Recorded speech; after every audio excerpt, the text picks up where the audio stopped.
咋了？地震了？我余额宝那笔钱昨晚忘了转出来。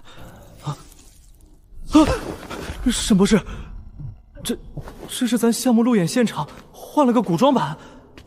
夯土墙、榫卯木架、泥塑神像，工艺至少倒退1000年。这项目工期得多长啊？别贫了，先搞清楚在哪儿，能不能搞钱。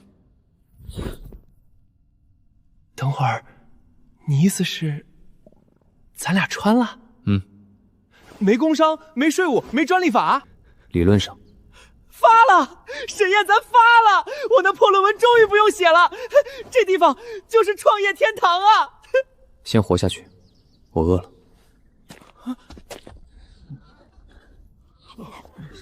是什么地方啊？要来这么粗野？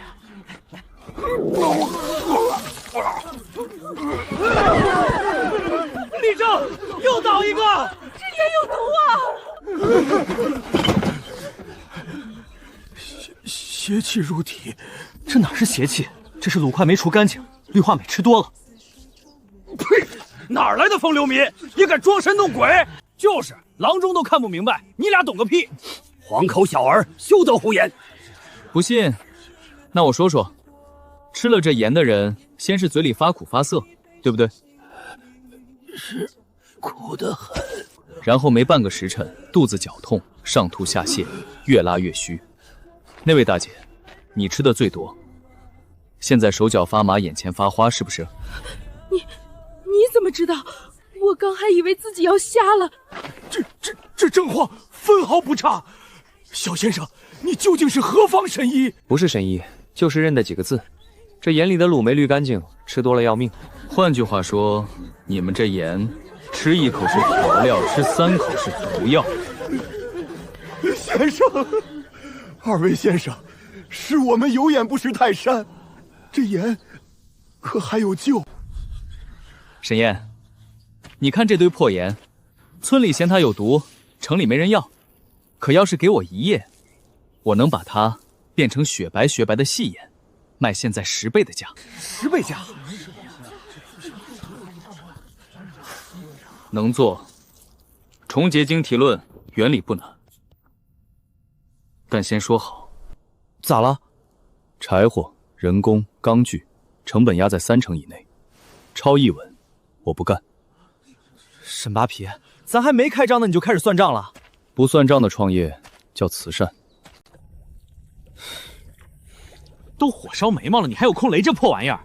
直接煮干不就完了？直接煮干，杂质全流盐里，跟村口那缸毒盐有啥区别？卤水从上往下淌，粗渣流第1层，泥沙流第2层，到第3层才是干净的，这叫阶梯过滤。行，土木的就是讲究。不讲究，等会儿吃出人命，赔的是你分红。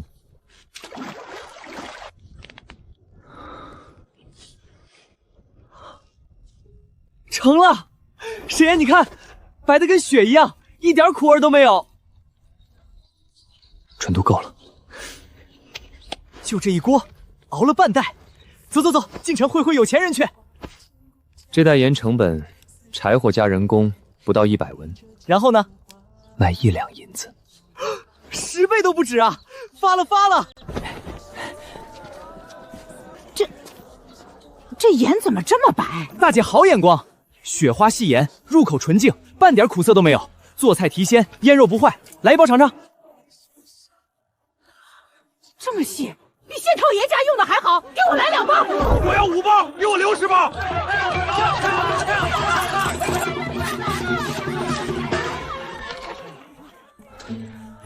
3两6，不对，再数数。3两7钱2分，你数第3遍了。不可能这么多吧？误差不超过1个铜宝。你刚才搅锅的时候，我账就算完了。行，你这脑子是个算盘成了精。哪来的流民，敢在我赵某人的地盘上私卖官盐？这清河县的盐，从盐场到铺面，哪一道不是我赵家的？你俩野路子来的破盐，也配卖钱？没路引，没盐引，这就是私盐，拉去见官。2位先生留步，你们这盐还有没有？我全要了。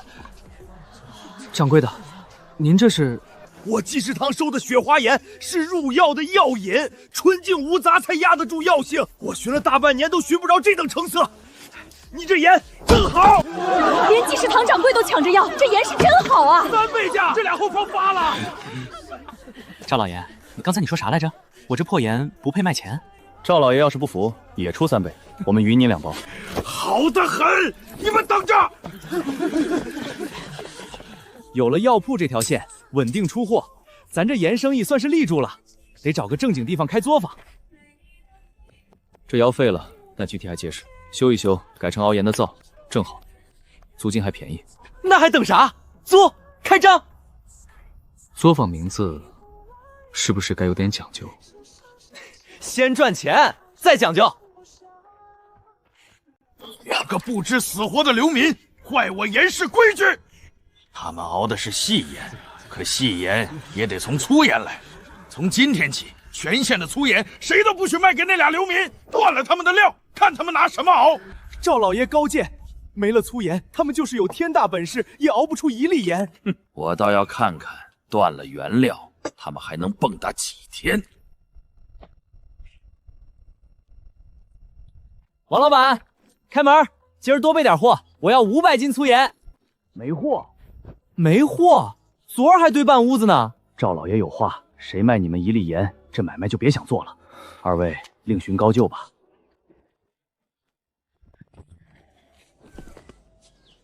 现招的够狠，全县的粗盐铺子都疯了，这是要断咱的料啊！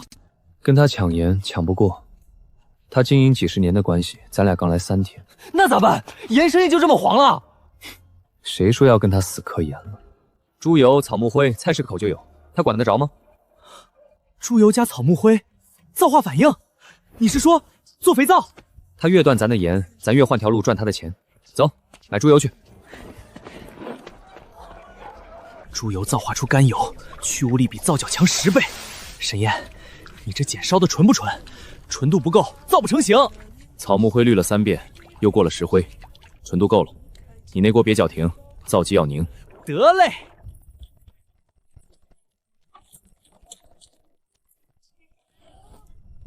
就这茉莉香氛款，定价50文1块，专赚傅太太的钱，这叫品牌要价，懂不懂？猪油12文，碱3文。茉莉花瓣是你偷摘隔壁王大娘的，算人工总成本8文，定价15文，多1文都卖不动。你懂什么？女人钱最好赚，包装弄精致点，就说西域进贡配方，嫩白养颜，翻3倍都有人抢。上次你说精盐高端礼盒，最后卖不出去，还不是按普通价处理的？那是他们不识货。就20文，卖不动你自己上街喊去。20就20，哼，等我做出玻璃镜的，非得赚笔大的打你脸。咋？哎呦，这味儿冲得很啊，我眼睛都睁不开。这哪是香皂，这是迷魂药吧？不对啊，我明明放的茉莉，怎么冲成这样？配比食物，香料下重了3倍，挥发出来全是刺激味儿。你这手艺，搁现代能把香水厂干成蚊虾厂。咦，后生，你这皂虽然冲，可你看方才落了一圈的蚊子苍蝇，这会儿全飞光了，一只不剩。驱虫，这味儿驱虫啊！都别走，夏天蚊虫多，这块驱藻洗衣两用，洗完蚊子3尺不见身，20文1块，便宜卖。来2块，我那毛侧蚊子能把人抬走，正缺这个。别动！哪来的妖人，用妖术做这等怪物，骗我清河县百姓的钱？皂角洗衣是老祖宗的规矩，你这白疙瘩冲得熏人，分明是邪门歪道。他袍子，老板息怒，您说我这是妖术，好说，当场验给您看。您这袍子上的油，半年都洗不掉吧？你想干什么？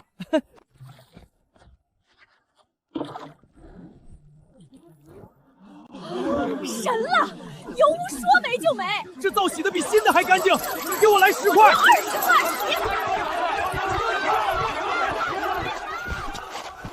老板，您还觉得这是妖术吗？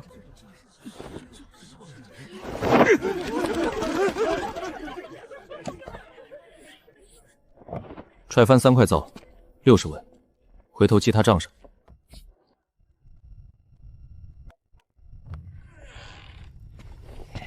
二位先生，白天是我有眼无珠，得罪了。这皂实在是好东西，我那皂行的皂角生意今儿一天没卖出去1块，我想跟二位谈个独家供货。您这皂往后全经我皂行卖，如何？独家供货可以：一，先赔白天踹翻的60文；二，进货价不二价；三，白天那盆洗袍子的水免费给我们做了1天广告，这笔广告费就不收你的了。张班头，那俩辽民盐没断成，又搞出个什么肥皂，生意做得风生水起，可他们有没有官府发的牌照啊？赵老爷放心，无照经营，私设作坊，明儿一早我就带人去封了他那破窑。先生，行行好。拿着吧，洗洗手脸。明儿得多备点猪油，这驱虫皂卖的比盐还火。对了，咱那窑炉是不是该再扩一口？私设作坊，无照经营，违了大用律，这窑封了。我们正经做买卖，凭啥封窑？凭啥？凭你俩没有官府的牌照，识相的赶紧卷铺盖滚出清河县，不然……班头，不好了，城西的水渠又塌了，第3回了。知府大人的人明日就到，县太爷急得要上吊，让全城差役立刻去堵口子。算你俩走运，等老子忙完这阵儿，再回来收拾你们。班头不好了，水渠又塌了。这唱的哪一出？水渠3个月塌3回，走去看看。咱窑都被封了，你还有心思看热闹？封条又跑不了，倒是这水渠，我闻到钱味儿了。哎，你等等我！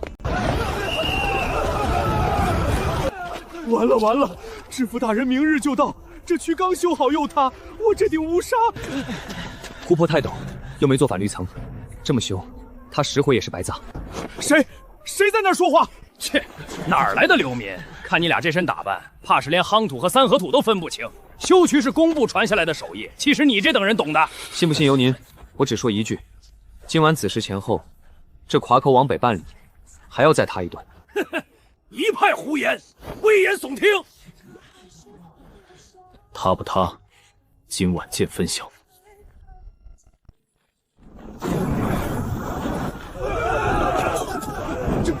这怎么可能？分毫不差。他是怎么算出来的？二位先生，白天是本官有眼无珠，那渠果真如先生所言，今夜又塌了半里。先生神算，本官佩服得五体投地，还愣着干什么？二位先生，白天是小的眼拙，封窑的事儿是小的胡来，这就给您撕了封条。哟，张班头，这就不收拾我们了？县令大人，这渠我能修，不光修好，还能保10年不塌。先生肯出手，那真是清河县百姓之福，工钱好说，一切好说。修渠可以，工钱按官价的3倍算。三倍？外加管吃管住，材料钱另算。喂，你也太黑了吧！3倍？他乌纱帽值这个价。好家伙，你比我还奸商。成，3倍就3倍，只要能修好渠。钱是小事，我还有2个条件。先生请讲。第一，修渠期间，工地全由我主事，谁也不许插手指挥。应该的，应该的。第二，城西那片河滩地，我要征用，改渠道走向。河滩地，那是赵财主家的地呀。赵财主在县里盘根错节，本官这……县令大人，您自己掂量，是赵财主家那片地重要，还是您头上那顶乌纱帽重要？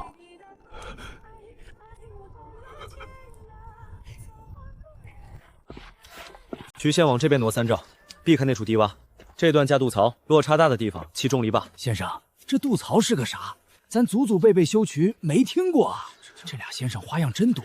水从高处架空过去，不走地面，等修好你就懂了。都过来看，这叫三合土，石灰、粘土、沙子，再掺我特调的料，干了比石头还硬。勾缝用这个，10年不裂。比石头还硬，这后锋是怕不是吹牛吧？这真比夯土结实多了。那可不，跟着我俩干，保管让你们开开眼。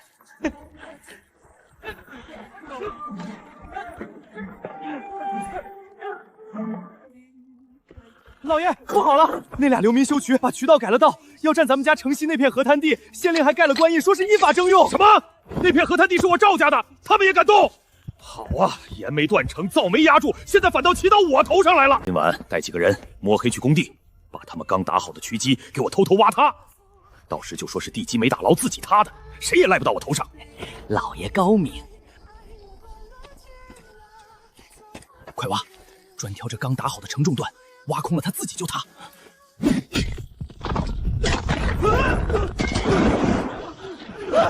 我陷进去了，拔不出来啊！哟，这是谁家的萝卜种地里了？你早知道这坑是你们挖的，挖别人地基之前也不打听打听我俩是干啥的。沈燕，人齐了，一个没跑。我算过，城西这片就这一处承重段最显眼，要搞破坏必从这儿下手。所以昨收工我故意没哈实，上头铺了层浮土盖着。松土陷阱，深5尺，掉进去刚好半截，跑不了也伤不着。你连我们来挖都算到了，不然你以为他天天拿着小本子算啥呢？赵财主好大的胆子，破坏官修循虚池，这可是大罪！来人，把这2个先拿下，带回去对质。偷鸡不成蚀把米，我那几个家丁全招了，反咬我是猪包。老爷您消消气，再气身子就垮了。破坏官渠，罚银300两，那片河滩地还被依法征用了，我倒赔了一大笔，这口气我咽不下呀！老爷，您别激动，这一气怕是要卧床3、5日喽。二位先生，这渠修得太好了，咱们这片地再不用看天吃饭了。这点粗粮野菜是乡亲们的一点心意，您2位千万收下。这趟工程3倍工钱，扣掉材料、人工、伙食，赚少了。都这时候了，你还算这个？人家百姓一片心意。今天收工，给干活的民工每人多加半个窝头。哟，沈会计，你不是说赚少了吗？这又往外掏上了。干得卖力，多吃半个窝头，应该的。再说，吃饱了，明天干得更快，省工期。行，你说啥是啥，嘴硬心软的沈大善人。渠修的是漂亮，哼，可这新法子修的渠中看不中用，等上游山洪一下来，我看他撑不撑得住。到时候可别哭鼻子，是骡子是马，等洪水来了自然见分晓。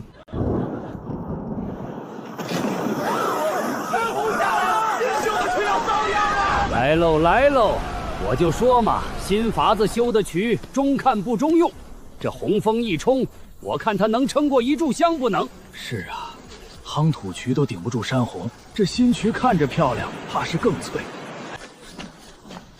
沈燕，水都涨这么高了，你倒是说句话呀！这渠能扛住吗？渠堤高1.2丈，过水端面我留了3成余量。重力坝是按50年一遇的洪水设计的，洪峰最高点在53克前后，撑过那一刻，水位就回落了。真有万一，绝对安全。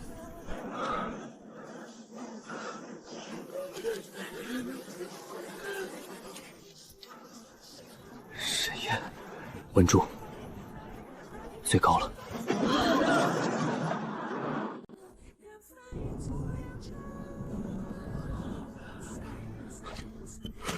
修了一辈子的渠，我活了70岁，头一回见这么结实的渠。二位先生，是我老眼昏花，有眼不识泰山，求二位收我为徒，把这修渠的本事传给我，我给你们。老人家，使不得！您这么大岁数，折煞我们了。拜师可以，先问一句，交学费不？教手艺要耗工时。不过您一把年纪还肯学新东西，这份心气难得，学费免了，明天来工地，我教你看图、算水位。我就知道你嘴硬心软，免学费这种事儿，也就你能板着脸说出来。再贫，你那炸药维修费，我现在就跟你算。二位先生大名，如今在郡城都传开了。小人是郡城万和号建材行孙东家的管家，我家东家久仰二位神将之名，特备薄礼，想请二位依足郡城遗训，有桩大生意，非二位不可。郡城大生意，哎呦，这话我爱听。沈燕，你看，什么生意？先说说，值不值得跑这一趟？东家说了，见了面，二位先生定不会失望。这砖窑的生意可比修渠准得多多了。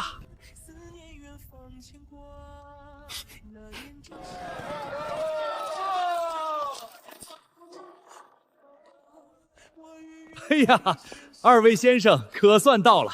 孙某盼星星盼月亮，总算把二位神将盼来了。快请上座。不瞒二位，孙某这万和号在郡城是头一份的建材行，名下有座最大的砖窑，只是这砖嘛，烧得软易碎，卖不上价。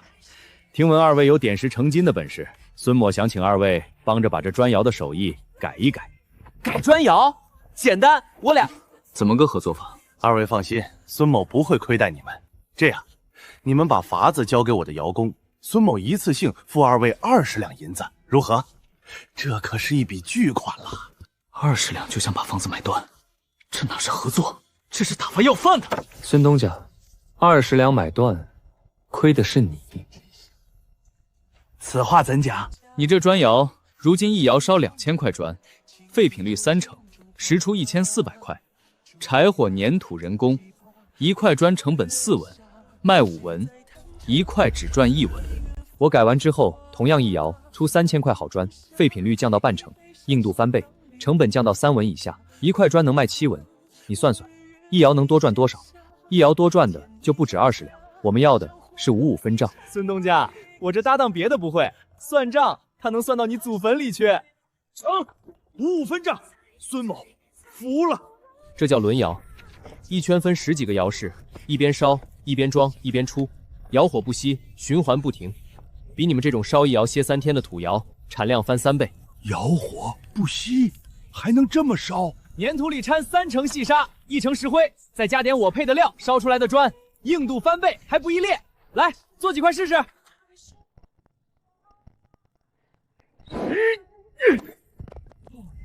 神了，这砖比石头还硬。我烧了30年砖，从没见过这等成色。那是，跟着我俩混，开开眼吧。就要万和号的青砖，这砖结实，盖房子100年不倒。不能让他们一家独大，咱们联手降价，他卖7文，咱们卖4文，赔本也要把他们击垮。对，我就不信贱卖之下，百姓还能不买便宜的？便宜的砖我可不敢要，盖到一半塌了，砸死人咋善？多花几文买个结实，值。赔钱赚吆喝，咱们这是自己把自己玩死了呀！沈燕，你看这帮人以为降价就能赢，也不想想东西好，贵2文人家也认。质量是最好的护城河，这道理他们赔光了才懂。这趟郡城赚的是真多，够买座大宅院了。沈燕，咱要不就在郡城置块地，建个带花园的大平层，圆了你那海病房的梦。咋啦？不高兴？这可是你天天念叨的。今天在窑厂，你注意到那个砌窑的老工匠了吗？他今天没来上工，我让人去问了，他家小儿子得了肺痨，咳血，郎中说要用上好的药慢慢养，可那药一副就要2两银子。老张头1个月工钱才800文，他攒了半年也凑不齐1副药钱。他守着一身好手艺，给咱们烧了一窑又一窑的好砖，可他自己的孩子只能在家里等死。沈燕，光有钱好像也不够啊。不盘算建大概院了，一大早鼓捣这堆沙子干啥？这沙子叫石英砂，烧到1500度，能变成一样好东西。玻璃，透明的、亮的，还能做成镜子，照得清清楚楚。这玩意儿在咱们这儿是能卖天价的奢侈品，赚有钱人的钱，赚一笔顶卖半年赚。这家伙嘴上说赚钱，昨夜那点没说出口的劲儿，看来全憋进这炉火里了。行，但先说好，烧坏一窑，成本算你头上。得嘞，这回稳了。你看，你看，成了。虽然炸了半窑，但这纯度，直顿绝，这叫技术迭代。行，烧坏一窑，成本算你头上，窑体修补费从你分红里扣。凭什么？搞科研哪有不失败的？研发成本懂不懂？上次你做蒸馏酒烧了半间棚子，也是这么说的。上次你配火药炸了土堆，也是这么说的。那不是最后都成功了吗？成功的收益已经算过了，失败的成本也得算，扣5两，没得商量。沈扒皮，你个土木狗！再骂，扣6两。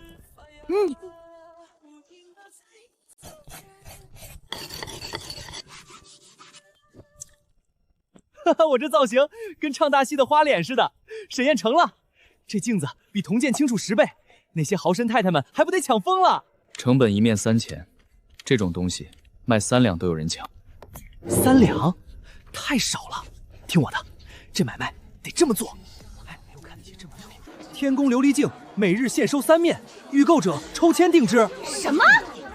一天只卖3面？我家老爷有的是钱，我全包了。夫人见谅，规矩就是规矩。这镜子是西域秘法所制，一窑只得3面，多1面都没有。要买得抽签。那快给我抽，我抽10次，我抽20次，这镜子我要定了。3两，见不是到10两。你这套限量抽签西域秘法，搁现代是要被人投诉虚假宣传的，管用就行。沈会计，不是说我虚假宣传吗？这又给镜子设计起包装盒啦，包装精致，能多卖2两。嘴上归嘴上，钱该赚还是得赚。嘴上骂我，身体倒挺诚实。2位先生，郡守夫人派了管家来说要预定5面镜子，价钱随你们开。看见没？连郡守夫人都来求咱们了。还有清河县的赵财主也托人送了50两银子来，想买1面镜子。不卖，告诉他这镜子照得太清楚，我怕他照见自己那张脸气出病来，钱再多也不卖。好的，先生。哼，50两，那赵财主还真拉得下脸，抢人家盐摊的时候可没见他这么客气。50两不要，气节无价。不过，下次拒绝有钱人之前，先问问我账上够不够嚣张的本钱。行吧，扫兴。成了，沈燕，咱这第1桶金算是彻底挣到手了。这下那个带花园的海景大平层真能建起来了。青阳蝗灾！这么多人，出什么事了？2位先生，不好了！郡城下属的清源县闹蝗灾了，庄稼被啃得一干二净，颗粒无收，灾民全往郡城逃过来了。沈燕，咱们手里这么多钱，怎么就连一条道边的人命都拦不住呢？好像赚来的银子，在人命面前变得没那么金贵了。孩子3天没进食了，求求你！沈燕，这都堵门口3天了，城里的粮价听说翻了3倍，岂止3倍，粮商们见灾发财，囤着粮不卖，就等着抬价。1斗米昨天还40文，今天就涨到120。这帮黑心粮商，灾民哪买得起？咱们要不把门一关，等这阵子过去。沈燕，要不熬点粥，赔就赔点，我少分点红。1天熬2锅粥，要5斗米，这粮价1天就是600文，10天就是6两银子，赔本，太赔本了。这哪是赈灾，这是往水里扔钱。那算了。老周，支2口大锅，从今天起每天熬2锅粥，稠一点管够，免费给门口的灾民喝。哎，我说沈会计，你不是算了半天太赔本吗？这转头就熬上了。粥稀了，喝了不顶饿，白费米。要给就给顿好的，就当打广告了。灾民喝了咱的粥，记着咱万和号的好，以后这砖这镜子不就更好卖了？行，打广告还熬这么稠，还管够，你算盘都快打冒烟了，最后不还是1碗不少的给了？粥稀了，喝了不顶饿，白费米。要给就给顿好的。先生是活菩萨呀，这年头还有人肯白给灾民饭吃。老人家快别这样，喝粥，管够，喝完还有。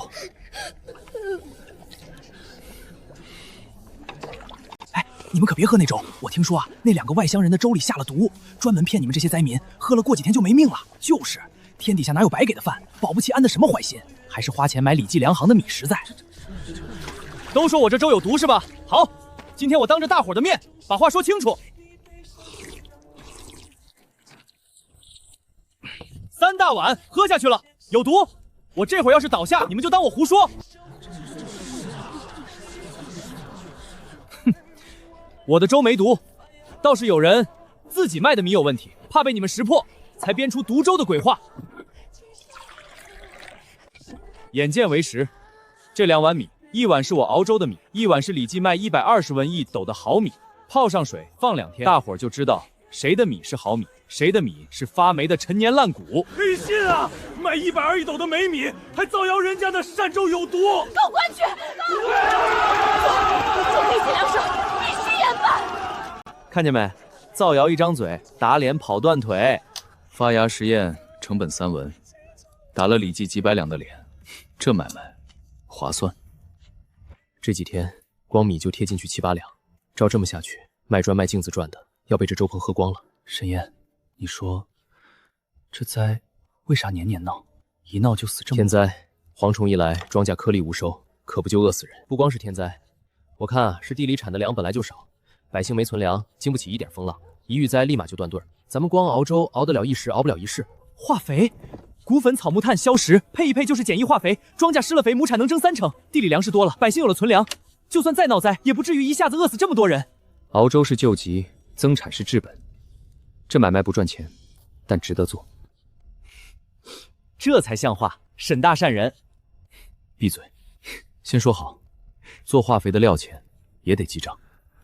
这叫堆肥发酵池，秸秆、粪肥，再撒上我配的料，骨粉、草木炭、硝石，熬上一阵子，就是上好的肥。池子分3层，底下垫粗料透气，上头盖土封顶，发酵透了，肥力最足。这一堆烂秸秆粪肥，真能让庄稼增产？信我，这肥免费给大伙试用，就挑几块地施上，秋收增产了，再象征性收点本钱，不增产1文不要。哼，往地里撒灰沤粪就能增产，简直是滑天下之大科。我种了一辈子地，没听过这等歪理。老夫这块地就挨着你们的试验田，秋收时大伙儿都来看看，到底是老夫的地收得多，还是你们撒了灰的地收得多？别到时候丢人现眼。周老爷这么有把握，那咱打个赌，秋收时施了肥的试验田，亩产要是增不到3成，我赔您双倍的辅料钱，任打任罚。您可要是超了3成，双倍赔我银子，敢不敢？就凭撒灰？好，老夫今天就跟你赌这一回。立字据，按手印，到时候你可别哭。白纸黑字，按了手印。周老爷可记着了。你就等着看吧，秋后亩产增4成，那老东西得乖乖双倍赔钱，咱们净赚一笔。增4成是理想状态，今年雨水偏多，撑死3成5。不可能，我配的方子精准配比，绝对稳。赌不赌？输的人洗1个月碗。赌就赌，谁怕谁？记着，1个月。哼。先生，试验田亩产比往年足足多了3成4，比周老爷那块地多收了快1半的粮。周老爷增了3成4，超3成了吧？按赌约，该您双倍赔我银子了。赌约？哪门子赌约？老夫不记得了，你们这是诈赌，老夫1个铜板都不给。周老爷，字据在此，您的手印红得很。您要是不认账，那咱们就去进首府，当着青天大老爷的面，对这手印，顺便让满郡城的人都听听，周老爷立了赌约，输了耍赖，是个什么样的人物。给，老夫给还不行吗？怎么就3成4？差一点啊！明明该有4成的。我说今年雨水多，撑死3成5，3成4分毫不差。愿赌服输，洗碗去吧，1个月。差一点点而已，3成4，4舍5入，那不就是4成吗？不算不算。月初你偷拿工坊2两猪油做红烧肉，这笔账我还没跟你算。我洗1个月，这事儿不许提了啊。下不为例。2位先生，这化肥利国利民啊，庄稼增产3成，百姓有了余粮，这是天大的功德，本官佩服得很呐。郡守大人过奖，我俩就是想让百姓多打点粮。既是利国利民的好东西，2位何不把这化肥的方子献给官府，由官府统一推广，惠及全郡百姓，岂不美哉？到时候这可是本官治下的一桩大功绩。方子是我2人的心血，献，但总得有个章程，作价几何，如何分利，得说清楚。沈先生，话不能这么说，普天之下莫非王土，2位在我郡城开窑办铺，卖这卖那，哪一样离得成本官的关照？这方子嘛，识相的主动献上，是大功一件。若是皆大欢喜，查查你们官那窑厂像铺子合不合规矩，可就不好说喽。大人的意思，我2人明白了。容我们回去合计合计。这老小子明摆着是想空手套白狼抢咱们方子，不给还要找咱麻烦。沈燕，这可咋整？方子不能白给，麻烦他想找自然找得到，那就看看他能找出什么烦，咱们又能借着这麻烦做成什么事。奉郡守大人之命，查你万和窑厂私造琉璃奇迹余数，扰乱市面，以私造奇物论处，逾期封场。放屁！我们烧玻璃做镜子，正经买卖，缴的税一文不少，凭啥说我们私造奇物？这分明是郡守公报私仇。规矩是大人定的，陆先生有意见，大可去郡守府当面跟大人理论。跟他吵没用，罚单是郡守授意的，吵到天黑也是缴钱，300两，我们缴。沈燕，咱明明没错，凭啥缴这冤枉钱？我听说官府要修一批新粮仓，存今年的秋粮，这活可发包出去了？还没，旧粮仓年年漏，年年没。大人正为这事头疼，几家承包官报的价都贵得离谱。沈先生问这个干嘛？回去告诉郡守大人，这粮仓的活我们接了，罚银从工钱里抵。哦，他们倒是会顺杆爬，罚他们的银子反倒要从修粮仓的工钱里抵。大人，这要不驳了？不，让他们修。修粮仓这苦差事，前头多少人栽在这上去？我倒要看看他们能不能在雨季前修好。修不好就是渎职，到时候那方子他们想不交也得交了。好家伙，你这粮仓又是夹层又是封口的，比我那实验室还讲究。粮食最怕潮，怕霉怕热，墙体双层加空，防潮，留通风口排湿气。仓顶再装一套简易测温装置，温度一高就报警，及时翻晒，粮食10年不坏。这工料你给郡守报的价才前任承不上的一半，你这报价不得把同行卷死？卷死他们，省得天天找事。行，你这卷王卷得有道理。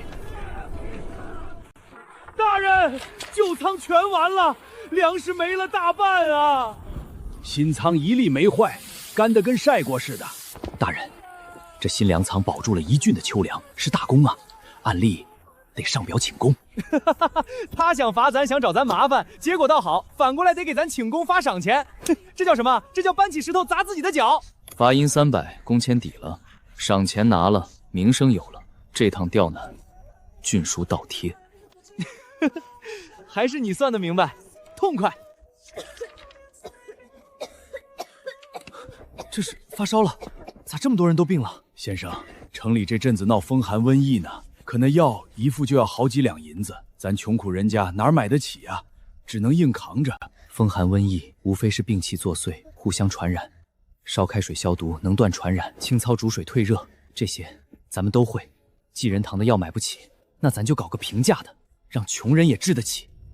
消毒酒精，清操粗体，成本低，见效快。这方子值得拿出来。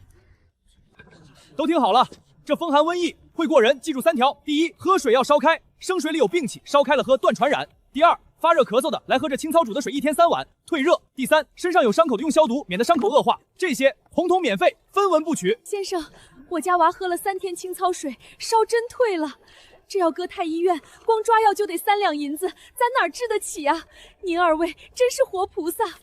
娃好了就行，明天再来喝1天，巩固巩固。乡亲们，别上这2个外乡人的当！治瘟疫是何等大事，岂是几根路边野草一锅烂水就能治的？他们这是拿野草糊弄你们，耽误了病情是要出人命的。就是得了病就得吃我们济仁堂的好药，那才是正经方子。喝这野草水是要害死人的。这青操真是野草啊，煮水能治病？该不会真当病情吧？野草糊弄人，好，大伙儿看看这几位，半个月前烧得起不来床，喝了我这野草水，现在活蹦乱跳。不信你们自己问。千真万确，我那会儿都快不行了，是喝青草水喝好的，没花1文钱。胡掌柜，你那济仁堂的药我抓过一副，3两银子，喝了3天屁用没有，倒是这免费的青草水把我救回来了。来人，把咱这治瘟疫的方子原原本本抄成大字贴到城门口去，青泡怎么煮，开水怎么烧，酒精怎么用，一字不漏，让全城百姓都看明白这方子到底是不是糊弄人。方子免费，公之于众。胡掌柜，你们要是也能把药卖得跟这青草水一样便宜，治得一样好用，算我输。扰乱药事，尔等不思救人，反而囤积居奇，哄抬药价，造谣重伤善人，坏我郡城民心。来人，济仁堂等囤药轰价者，各罚银500两。想发国簪财？偷鸡不成，反倒赔了500两给咱一鹏买药，这帮孙子活该！罚药商的银子补一鹏的药，这账我喜欢。一个小小郡城，出了2个来历不明却搅动一方的人物，不亲眼看看，本圣不放心。传话，宣此2人即刻一经述职。本圣见到要亲眼神将，究竟是惊世之才，还是别有用心？丞相居令，宣沈燕、陆时衍2人即刻入京述职。入京述职？丞相找咱们干啥？看来是惊动了江城咱们大人物。郡城的水趟过来了，可京城那潭水，怕是深得多。沈燕，你看河边那些人，前夫漕运全靠人力拉纤，肩膀都勒出血了。那人倒下了，怎么没人管？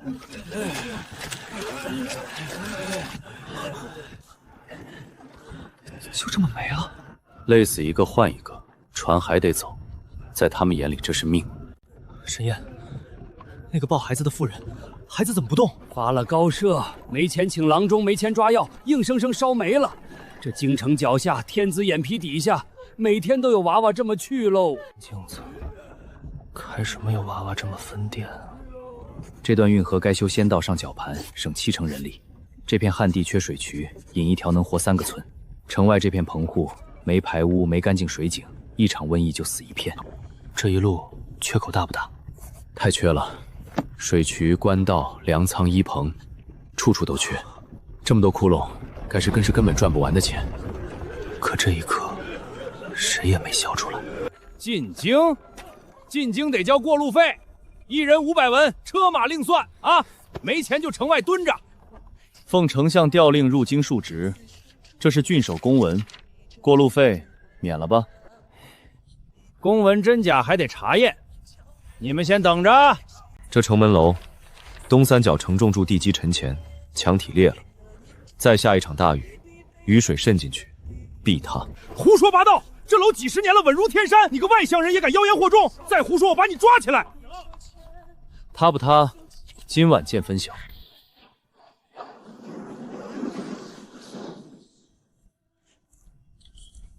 先生神算，昨夜那楼真掉砖了，是小的有眼无珠，过路费分文不取，小的给您引路。哟，这就不收过路费，不抓我们了？不敢。那东南角赶紧抱上去，加固地基，重砌承重柱，再拖真要塌下来砸死人。2位就是郡城来的那2位神将，我家相爷让我传句话：2位在郡城搞些奇技异教、笼络民意的把戏，糊弄乡野村户也就罢了，可这是京城。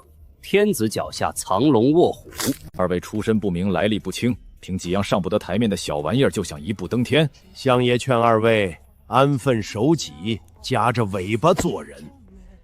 多谢相爷提点，我2人只为述职，不为登天，是龙是虫，自有公论。哼，识相最好。人还没见着，下马威先来了。在他眼里，咱俩就是俩上不得台面的乡巴佬。他越急着给咱们立规矩，越说明他怕了。怕咱俩啥？怕咱们做的那些事儿，增产治疫，样样让百姓念好。这些政绩戳的是谁的脸？他想让咱们夹着尾巴，可这一路的前夫、辽民病死的娃，你都看见了，还能夹着尾巴转身回去当富翁吗？夹不了了。久闻2位在郡城以格物之学搅动一方，今日请2位来，老夫倒想请教，这格物也配称之为学？依老夫看，不过是工匠见疑其疑小罢了。我辈读书人治的是修身齐家治国平天下的圣贤大道，尔等钻研这些奇技，蛊惑民心，实乃旁门左道，舍本逐末。正是君子不器，岂能与工匠为伍？萧将军公病之疾在，更识拜道。放肆！老夫讲圣贤之道，你竟敢当堂打哈欠，可见尔等胸无点墨，不学无术。祭酒大人，您讲了这么半天君子不器，我就问您一句，您这一肚子学问，能算出京城官仓里存了多少担粮食吗？能算出修一条10里长的水渠要多少工多少天能完吗？这等账房将吏之事，岂是君子所为？算不出来呗。那灾年饥荒，您拿君子不器去喂百姓，洪水淹田，念几句圣贤书，水就退了。再说了，祖宗之法不可变。老祖宗当年住山洞穿树叶，各位既这么敬祖，怎么不先搬回山洞去？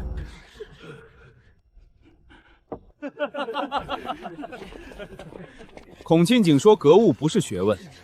那好，我也请教各位一个问题：这国子监的文昌阁有多高？标杆高5尺，影长3米，文昌阁影长54尺。同一时辰，影长与物高成正比，文昌阁高9丈整。不信，各位可以放绳子下来量。9丈，分毫不差。听闻贵监要修一段300步的院墙，敢问老师傅，这墙要多少人工，多少天能修完？这个老夫估摸得40个工，20天。砌墙、备料、运土3件事可以同时做，不必一件干完再干下一件。按这个法子排工，22个工，11天足矣，比您估的省了近一半。神算，老夫先生这统筹之法胜老夫远之。先生，这勾股测高、统筹排工之法，可还能教我们？先生，求收我为徒，这才是真能经世济民的真学问啊！哎，你刚才看见没？那个老儒脸都绿了。我说他算不出粮仓存粮的时候，他胡子都抖了。你刚才那句穿树叶吃生肉，太损了，容易招人记恨。哼，怕啥？他们又说不过咱们。再说了，老祖宗还住山洞呢，怎么不见他们回去住？下次再嘴快闯祸，你自己摆平，我不帮你收拾烂摊子。别啊，沈哥，咱俩谁跟谁？你土木搭台，我化工唱戏，黄金搭档啊！黄金搭档，先把昨天炸窑的雷之费结了。哎呀，马车晃得我头晕，我先睡会儿。你一道差事，京城排水失修多年，内涝成灾，正该交给那2位神将去办。限1个月修好京城排水，修好了是本分，修不好便是欺君罔上，渎职误国。好家伙，变赢了国子监，这就给咱小鞋穿上了。1个月修好京城几10年的破排水，这丞相是铁了心要咱俩的命啊！沈燕，这分明是个根本不可能完成的烂摊子，咱接还是不接？接。丞相以为给了个烂摊子，可他忘了，修排水排的是内涝，救的是满城百姓。在我的眼里，把政绩光明正大做到皇帝眼皮底下，做到他挑不出错的机会。他想要咱们的命，咱们偏借他这道催命符，干一件让全京城都忘不了的大事。京城内涝，根子在3处：旧排水沟太浅，走向乱，淤塞严重。我重铺一套主管，高处的水顺着管子全引到城外泄洪渠去。重铺一套管网，1个月怎么可能？谁说要限期？我改了水泥配方，拧得快，强度高。排水管紧注器提前浇成一节一节的预制品，运到工地，挖好沟埋下去，接上就行，跟搭积木一样。那白天闹事人多，白天不动工，专挑后半夜街上没人，挖一段埋一段填一段，天亮前回填好，不耽误百姓过路。神不知鬼不觉。这一段300步，子时前挖通，9时埋管，应时回填。每个时辰挖土不少于40方，埋管不少于20节。我说沈燕，你这工期卡的比我那催论文的导师还严，谁都没你狠。导师催论文顶多延毕，这工期误了，咱俩掉脑袋。行吧，我搬管子去。神了，这么大的雨，街上居然不淹了。往年这条街这会儿早成河了，今年咋一点事儿没有？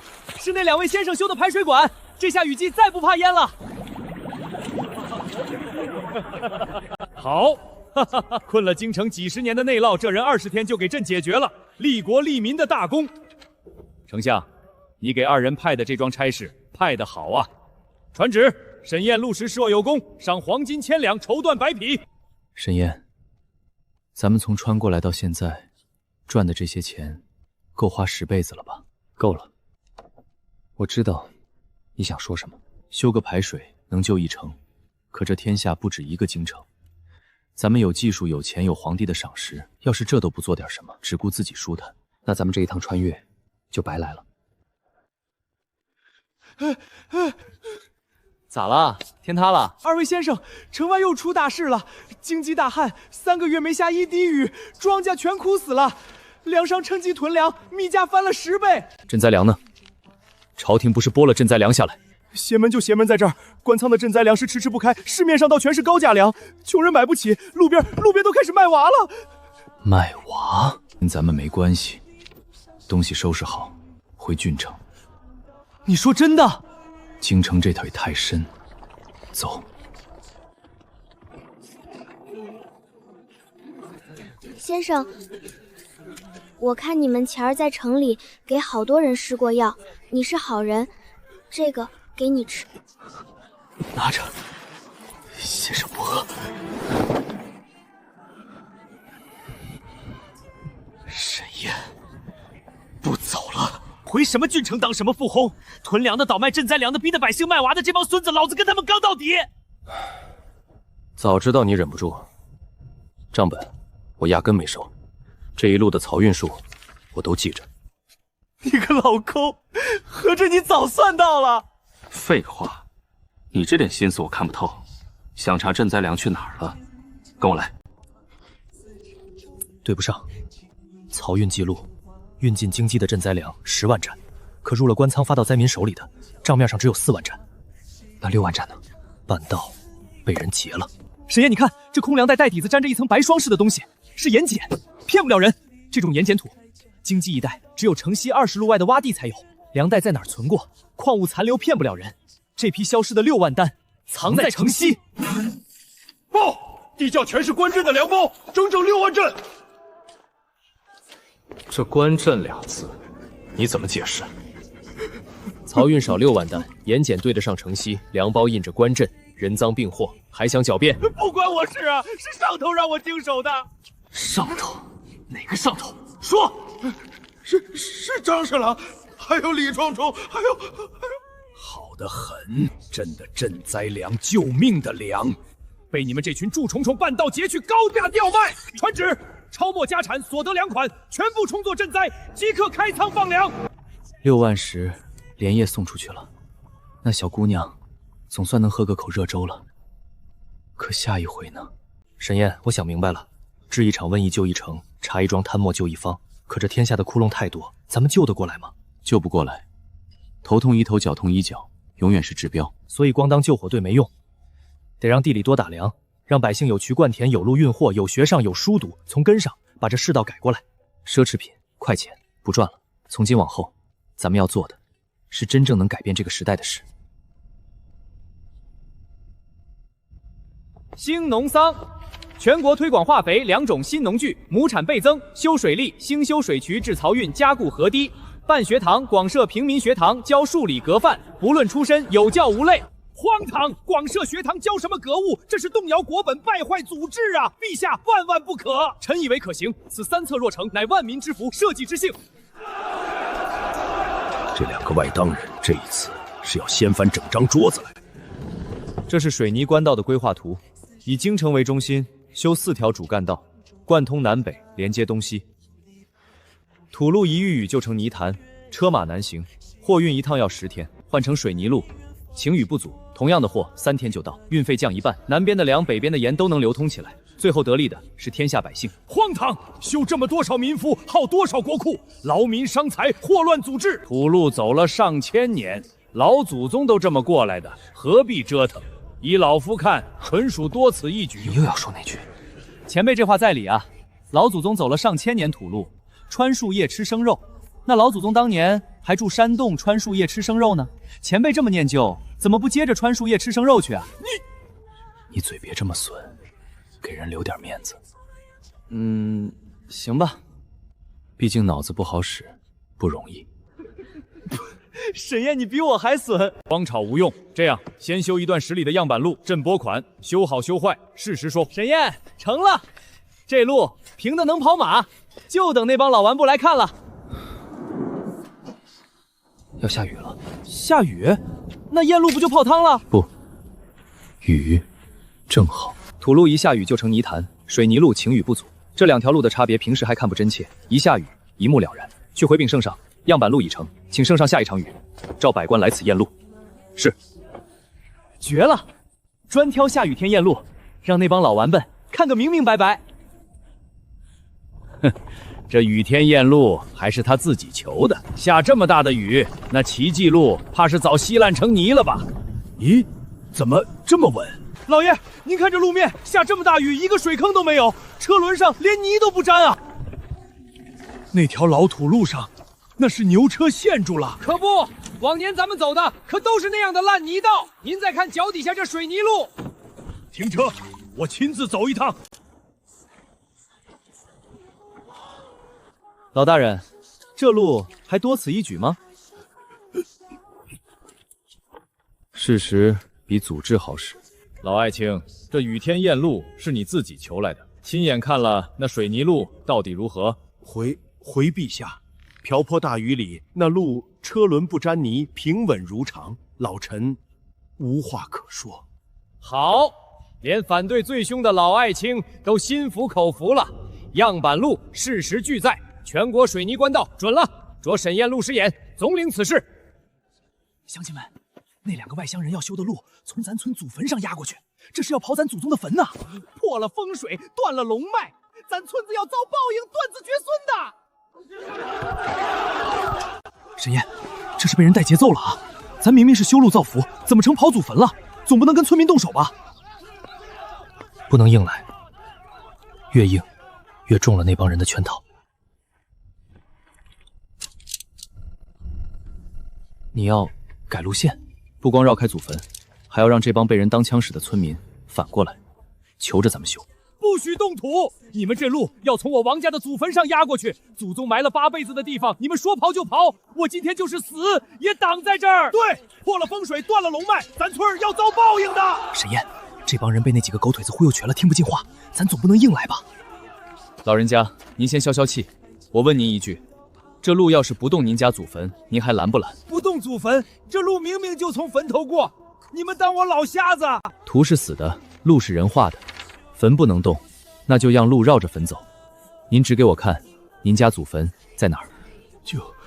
就在那棵老槐树底下。老槐树往东3丈是您家祖坟，我把路线往南偏2丈，绕开槐树，一座坟都不动。不光绕开坟，路从村南过，我顺手给村里挖一条排水沟，接到河里去。这儿地势高，我让人打一口水井。这修个路还能顺带给俺们修水沟、打水井？不然呢？您当他天天拿着这破尺子算来算去，算的是啥？算的就是怎么既修好路，又不亏待你们这些老乡。真绕开祖坟了，还给修水沟？我说你们几个，前儿信誓旦旦说人家要刨咱祖坟、断咱龙脉，沈先生明明绕着坟修，还给咱挖沟打井，你们安的什么心？好啊，合着是你们这帮狗腿子拿咱当枪使。沈先生是为咱好，你们才是不安好心，打他们！先生，是俺老糊涂，听了小人的挑唆，错怪了先生。这路您修，俺们全村给您帮工。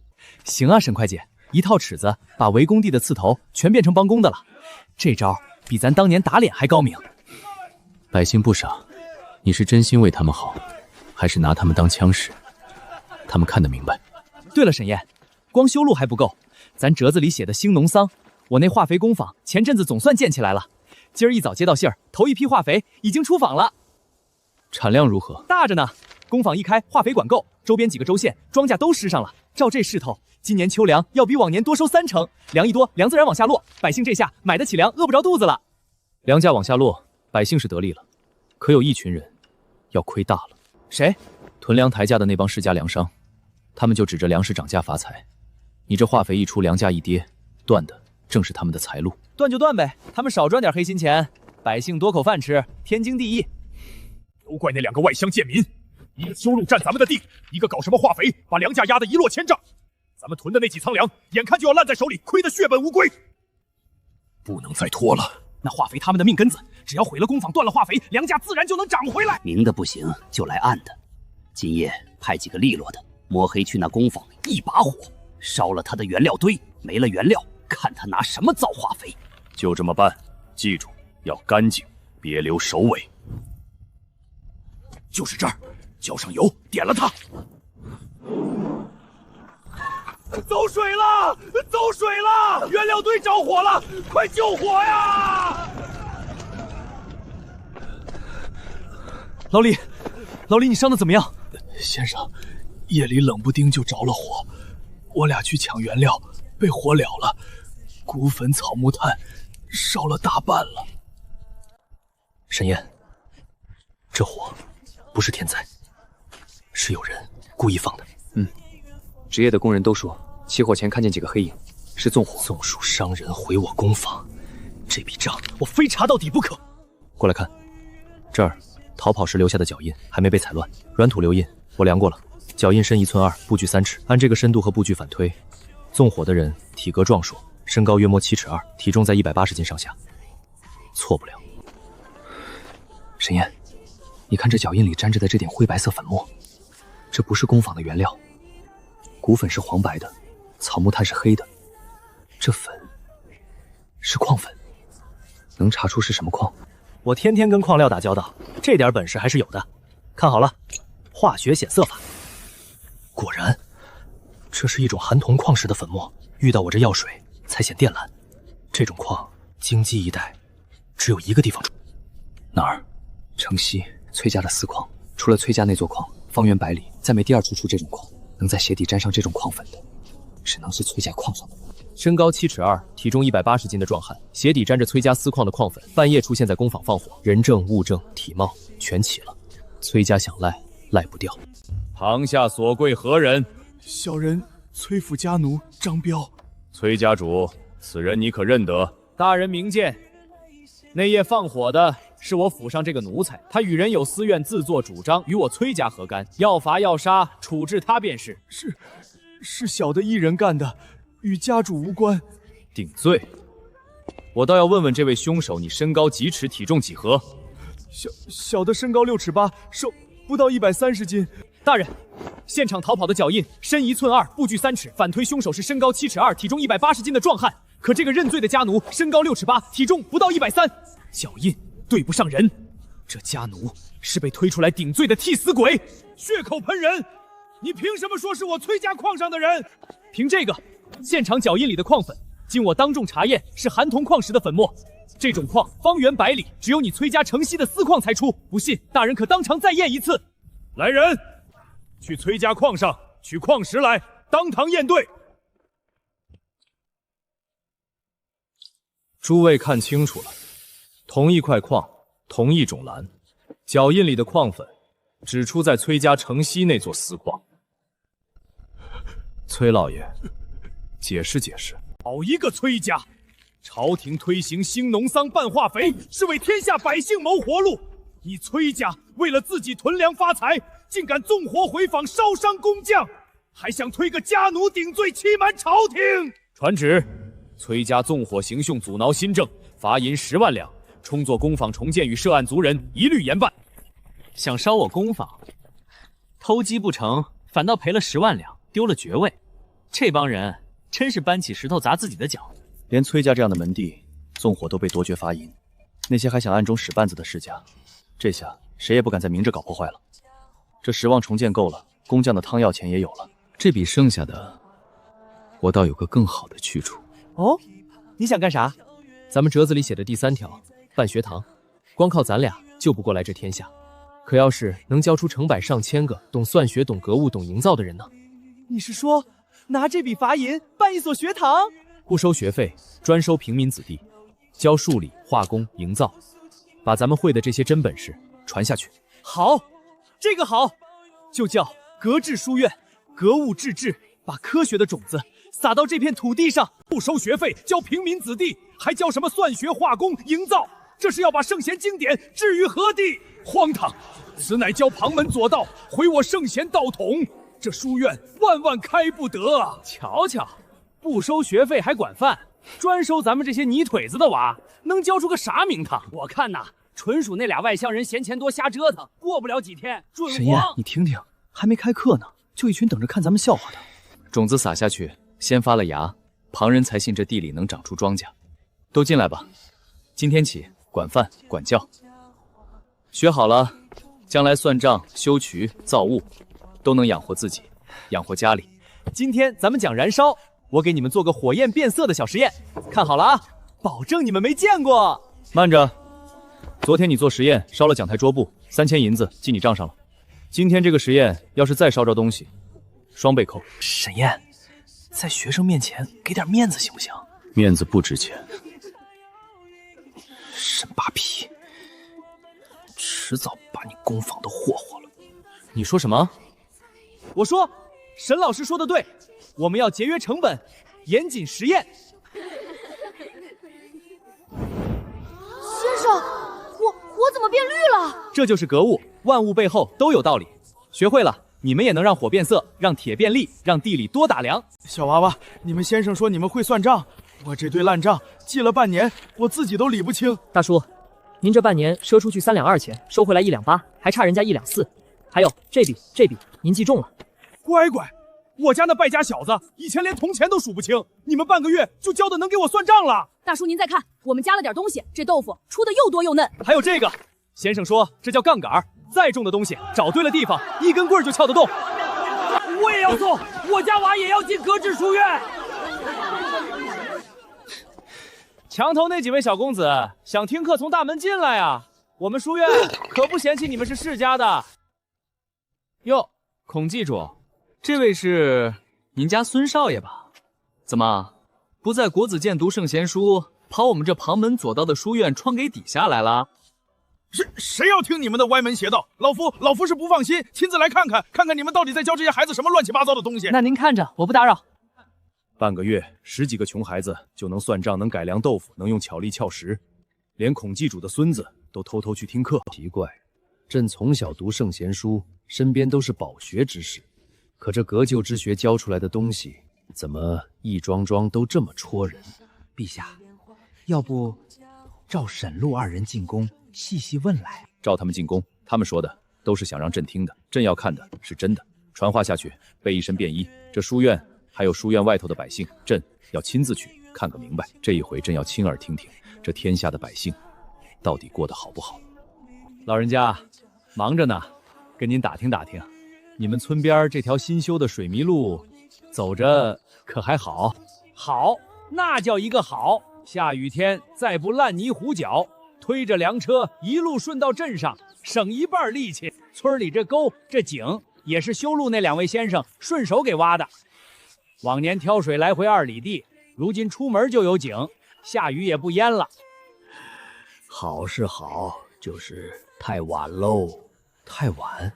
这路要是早修几10年，我那老爹就不至于了。您父亲，他当年就这条路，一到下雨，泥能闷到膝盖。我爹推着一车粮去镇上卖，陷在泥里，前不着村后不着店，人拼了命去推，活活累死在半道上，粮食也烂了大半。我就寻思啊，这修路挖沟打井本是利民的好事儿，当官的咋早不干呢？守着金山银山几10年，另是没人管咱泥腿子的死活。倒是来了2个年轻先生，几个月就把咱祖祖辈辈盼的事儿给办了。要按说，满朝那些当大官的加一块儿，还不如人家2个年轻后生顶用。小娃娃，我问你个事儿，你这么辛苦，天天来书院读书，是为了什么呀？先生说了，学格物是为了造好用的农具，让爹娘地不那么累；学算学是为了修水渠修路，让村里不旱也不聊。学好了本事，将来让爹娘过上好日子。叔叔你不知道吧？我爹说，以前像我们这样的穷娃，这辈子就只能种地，现在能读书，能学本事，是天大的福气。我得好好学，以后不让我爹娘再受苦了。你听见了吗？读书不为做官，只为让爹娘种地不累，让村里不旱不涝。这奴才活了大半辈子，也是头一回听见这样的话。总以为读书是肉食者谋天下的事，今日才知道，朕读了几10年的书，竟不如这书院里一个娃娃看得通透。朕昨日微服出宫，亲眼看了那水泥交道，亲耳听了百姓的心声。朕问一个老农，路修得好不好？他说好，只恨修得太晚。朕问书院一个娃娃，读书为了什么？他说为了让爹妈不再受苦。这2句话，比尔等在朕耳边说的千万句天下太平，都更让朕夜不能寐。传朕旨意，革旧书院即日起改为官办，由朝廷拨款，在天下各州县广为推行，让更多平民子弟都能读得起书，学得的到真本事。百姓的心声，朕已亲耳听过，谁还有异议？陛下推行书院，惠及万民，自是圣明，老臣不敢有异议。只是老臣有一桩隐忧，如鲠在喉，不吐不快。陛下可曾想过，这沈燕、陆时衍2人究竟是什么来历？此2人数年前凭空出现在清河县，清河县无家世、无籍贯、无师承，来历不明。可偏偏他们一身的本事匪夷所思，精研、玻璃、水泥、化肥，还有那闻所未闻的格物之学，样样都不像我大庸该有的东西。陛下，来历不明之人，身怀通天之能，骤然现世，处处插手我大庸国政，笼络我大庸民心，老臣斗胆。言之，此二人不是敌国处心积虑派来的细作。陛下，此二人来历实在可疑，无父无母，无籍无感，数年前凭空出现，却身怀通天本事，这绝非常理。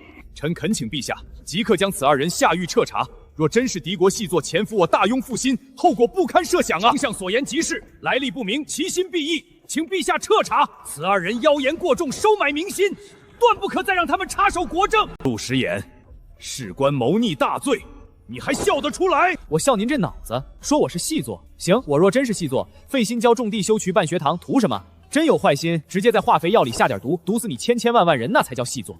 我吃饱了撑的，让你们越过越好。这是哪门子细作？丞相，这细作扣得荒唐。大庸的粮仓是我们设计的，官道是我们规划的，水渠方子是我们公布的。真要当细作，粮仓里下毒，官道上设线，水渠里做手脚，你大庸的江山早就被我们从根上掏空了。陛下，丞相揪着我二人的身世不放，可我二人是不是细作，空口争辩毫无意义。臣只呈上这几年实打实的账。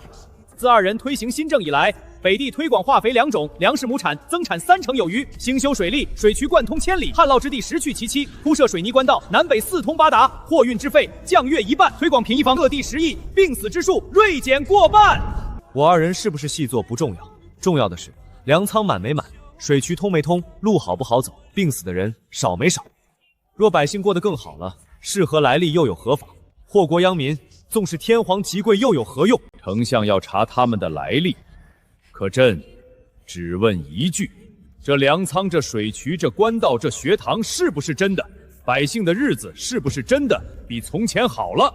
既是真的，那便够了。朕不管他们从哪儿来，朕只知道他们做的是利我大庸、利我万民的大好事。细作之说到此为止。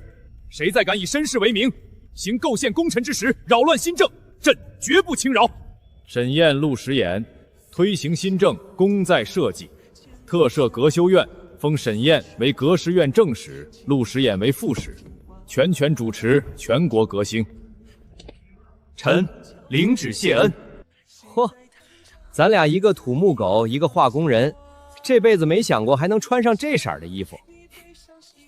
穿上这身，往后就不是先生，是大人了。大人就大人呗，换身皮而已。我还能因为这身袍子就不怼人了？是，衣服换了，人没换。走吧，沈大人，皇上还在等咱们。走，陆大人。现在这里没有外人了，朕以朕的性命担保，今日之言绝不外传，也绝不加罪于你们。朕只想知道一句真话：你们到底是什么人？你们那些本事，那些格物之学，根本不像这世上该有的东西。朕不信你们是普通人。陛下，此事非三言两语能说清，也非这金殿之上适合说的地方。好，今夜御书房，朕平退所有人，不留一个耳目。你们二人给朕一句真话。这里没有君臣，没有耳目，朕只想听真话。你们的本事，你们那闻所未闻的格物，究竟从何而来？陛下若执意要听，臣便说一个陛下未必信的故事。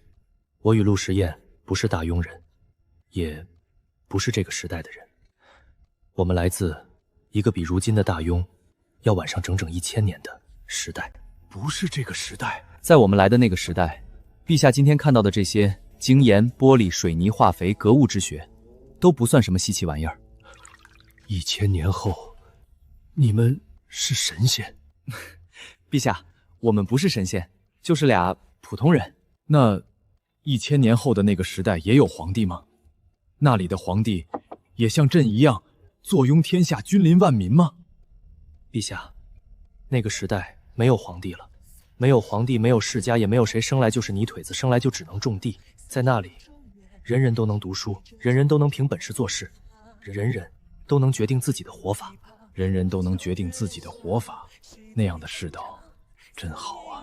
陛下能说出这句话，臣便知道没有看错人。但陛下也该知道，我二人不会久留。不会久留？你们要走？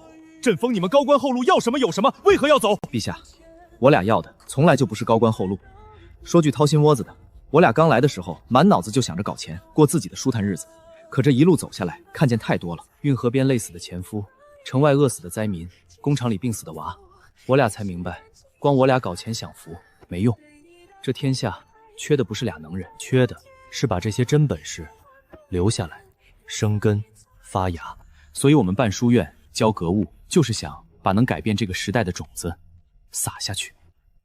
技术我们可以教，1000年的东西，我们能给大庸搬来一部分。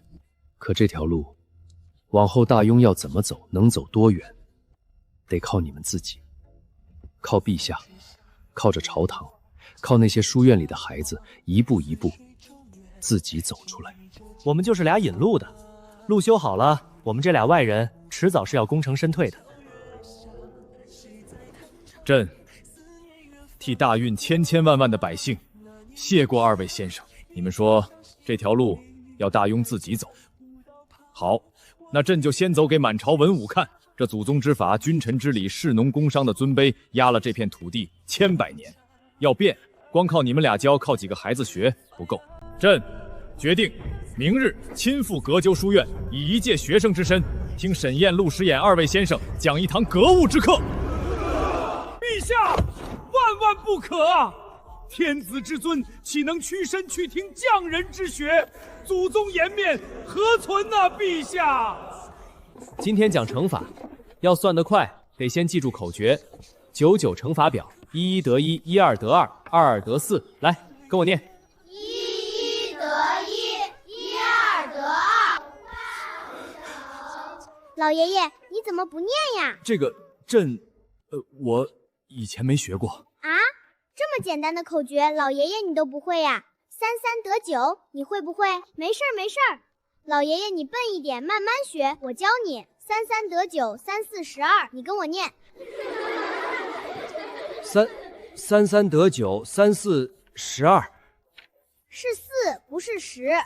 今天讲个好玩的，谁能让这根铁针浮在水面上，不沉下去？铁针那么重，肯定沉，不可能浮起来。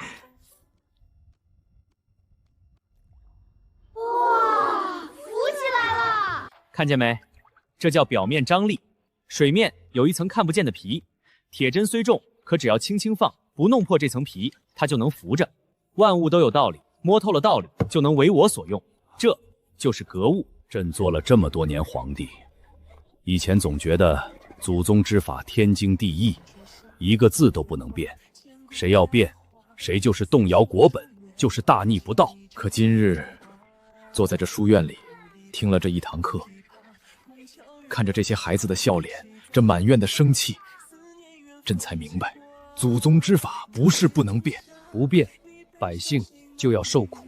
守着那些老规矩，百姓饿着病着累死在路上，那这规矩要来又有何用？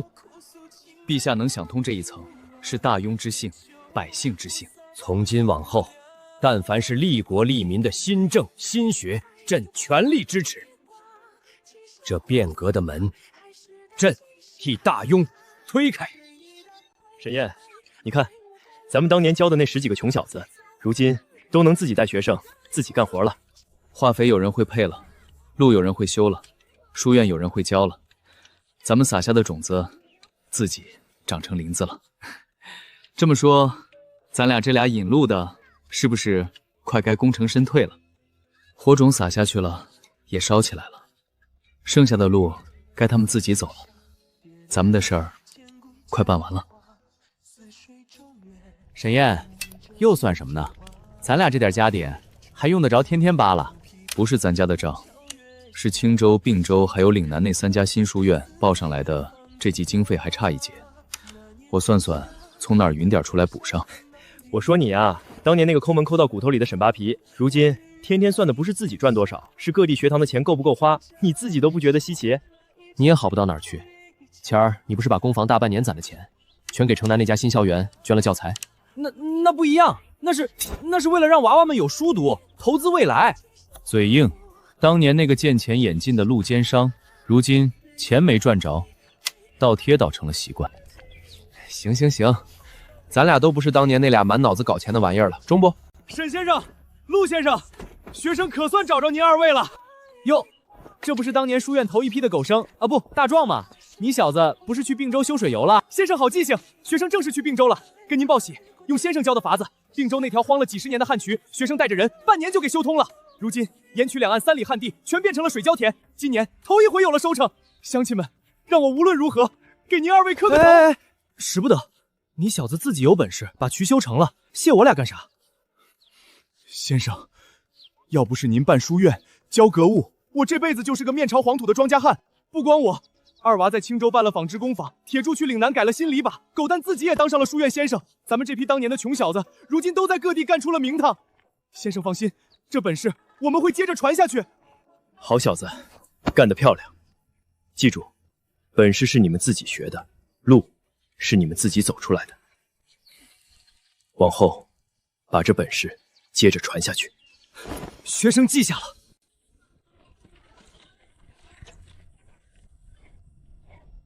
沈燕，我问你个事儿，后悔吗？后悔什么？想想咱俩刚穿过来那会儿，满脑子就一个念头：搞钱，搞一大笔钱，买个海景大平层，当个逍遥首富，舒舒服服过一辈子。凭咱俩这本事，真要一门心思搞钱，这会儿早是富可敌国的天下首富了。可你看咱俩现在，官也不当了，钱也没攒下，住个小破院，天天倒贴，后悔不？不后悔。当首富是有钱，可你看这官道、这农田、这书院，是咱俩让累死的前夫能歇口气，让饿肚子的娃能吃饱，让穷小子也能凭本事活出一个人样。首富哪有改变世界有意思？说得好。沈燕，你看那个，那是冒着蒸汽自己跑的车，没有马，自己会动。这可不是咱俩亲手教过的东西啊！是生气机，书院的学生自己琢磨出来的。咱们只教了格物的法子，可这一步是他们自己迈出去的，火种撒下去，如今已经能烧出咱们都没见过的新东西了。